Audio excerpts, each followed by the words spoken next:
मंत्रिमंडळात डावललं गेल्यामुळे नाराज झालेल्या भुजबळांचं पुढचं पाऊल। अधिवेशन सोडून भुजबळ नाशिकच्या दिशेने रवाना। 2 दिवसांनी भुजबळ समर्थक मेळावा घेण्याची शक्यता। जरांगे पाटलांना अंगावर घेतल्याचं बक्षीस मिळालं। मंत्रिपद हुकल्यानंतर छगन भुजबळांचा संताप। नाराज असल्याचं केलं जाहीरपणे कबूल। मंत्रिपद गेलं तरी भुजबळ संपला नसल्याचा दिला इशारा।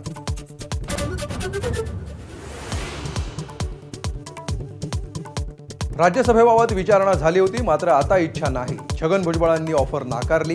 राज्यसभेवर जाणं हे मतदारसंघातल्या लोकांची प्रतारणा ठरेल, भुजबळांचं वक्तव्य।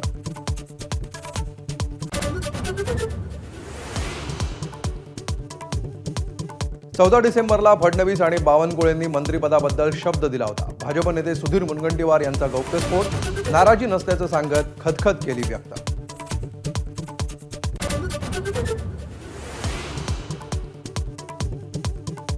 विधानसभेत 35,788 कोटींच्या पुरवणी मागण्या सादर।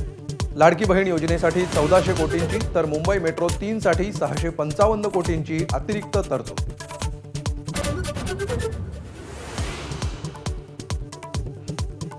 विधानसभेत परभणी आणि बीडच्या घटनांवर सरकारच्या उत्तराची विरोधी पक्षांची मागणी।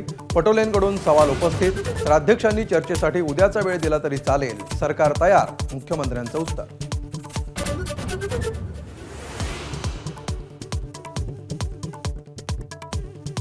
न्यायालयीन कोठडीतील सोमनाथ सूर्यवंशींचा गंभीर दुखापतीमुळे मृत्यू। शवविच्छेदन अहवालात नमूद।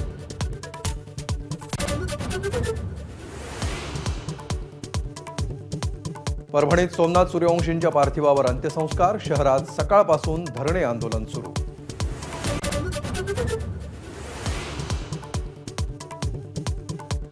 जवाहरलाल नेहरू आणि माउंट बॅटन यांच्यातील पत्रव्यवहारावरून नवा वाद। पत्र सोनिया गांधींनी आपल्याकडे मागून घेतलं।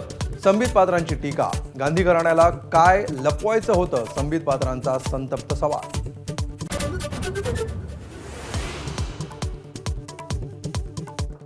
जगज्जेत्या डी गुकेशचं चेन्नईच्या विमानतळावर भव्य स्वागत। बुद्धिबळपटूच्या हजारो चाहत्यांची स्वागतासाठी गर्दी। घरापर्यंत मिरवणूक।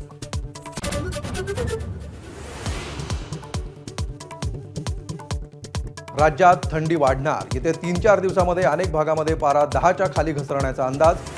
नगरमध्ये 5 तर पुण्यामध्ये 7 अंश तापमान। मुंबईकरही गारठले। एबीपी माझा, उघडा डोळे बघा नीट।